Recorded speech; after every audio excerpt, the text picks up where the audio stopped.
Si Bobo nga ay super import ng TNT, pero siya nga ay may problema pagdating sa mga fans at media dahil ayaw niya ngang makipag-interact sa kanila o magpa-press con o interview. Kaya dahil dito nga ay pinadalhan na nga siya ni Kume ng warning at memo na kailangan niyang magpa-interview pag siya ang naging best player of the game dahil ito nga ay nasa may PBA rule daw at kung hindi daw siya susunod dito ay may parusa na siya next time.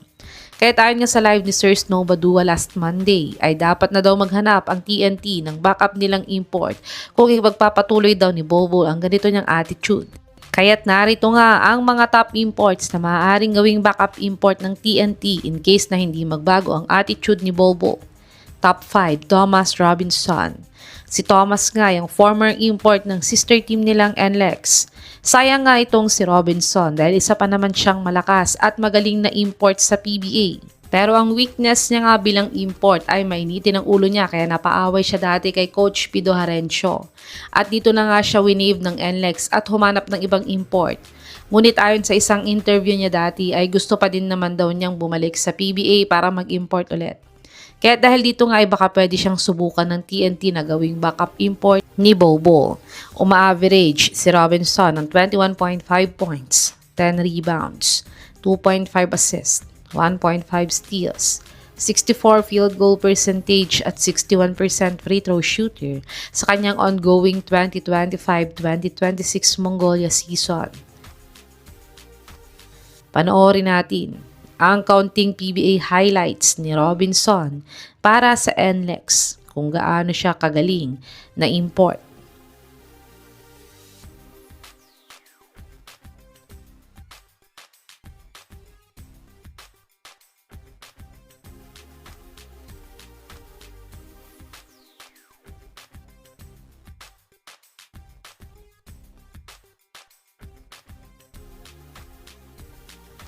Top 4, Andrew Nicholson. Si Nicholson nga ay former NBA player at siya din ay former super import ng Bay Area Dragons na nag-guest team sa PBA dati.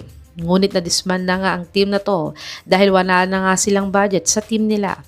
At currently nga ay naglalaro siya sa Seoul Samsung Thunder, isang team sa KBL. Pero kakawave nga lang sa kanya last week.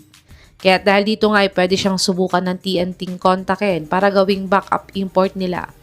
Si Nicholson ay nag-average ng 33.8 points, 14.2 rebounds, 1.5 assists, 1 steal, 0.8 blocks, 45% 3-point shooter at 77% free throw shooter sa last PBA 47 Commissioner's Cup. Panoorin natin ang isa sa mga best game highlights ni Nicholson sa PBA nang nag-import siya sa Bay Area kung gaano siya kagaling na import.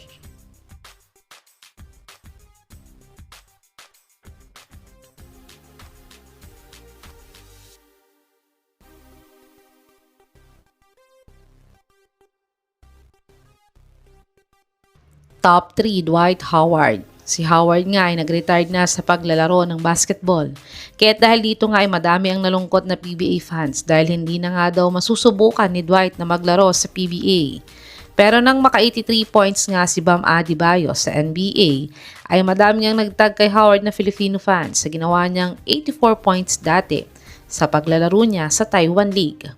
Kaya dahil dito nga ay nag-post nga si Superman sa FB na wag daw sana siyang pilitin ng mga Pinoy fans na mag-come out sa retirement para maglaro sa PBA para lang gumawa ng 85 points dahil gagawin niya daw talaga ito.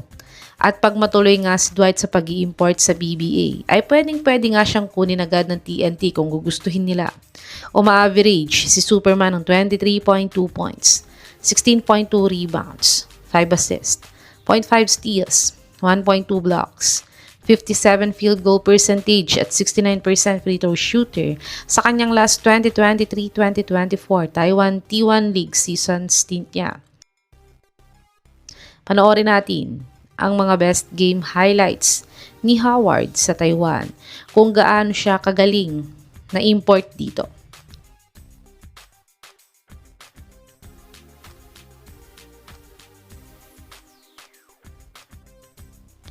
Top 2, DeMarcus Cousins. Si DeMarcus nga ay naglaro na sa Pilipinas ng 2 beses. Ang una nga ay para sa Zamboanga Valientes at ang pangalawa nga para naman sa Strong Group Athletics. Sa Zamboanga Valientes nga ay napachampion niya sila sa 2024 The Asian Tournament na to. Pero sa SGA Pilipinas nga ay hindi sila nanalo dahil niluto nga daw ang mga calls ng ref sa semis game nila. At ngayon nga ay wala pang team na pinaglalaruan si Boogie sa overseas.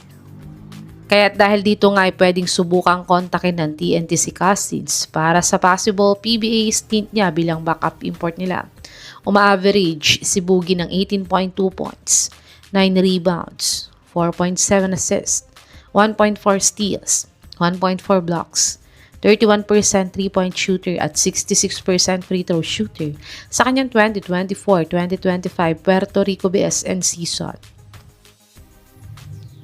Panoorin natin ang counting game highlights ni Boogie sa overseas kung gaano siya kagaling na player sa overseas.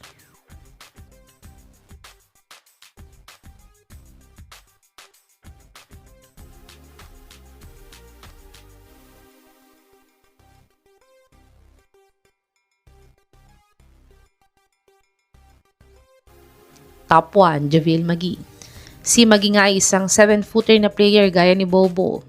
At isang ang Kenkoy na player itong si McGee dahil ilang beses na siyang na-feature sa Shaq na Full segment dati ni Shaquille O'Neal sa NBA. At ilang beses pa siyang naging Shaq na Full MVP ni Shaq kaya tiyak na hindi siya tatanggi sa mga media or sa mga fans kung sakali na mag-import siya sa PBA.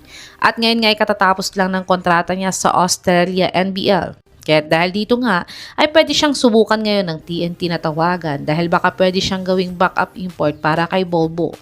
Uma-average si McGee ng 19.3 points, 10 rebounds, 2.1 assists, 0.9 steals, 1.8 blocks, 20% 3-point shooter, 73% free throw shooter sa kanyang 2025-2026 Australia NBL season stint niya. Panoorin natin ang isa sa mga best game highlights ni JaVale sa Australia kung gaano siya kagaling na player.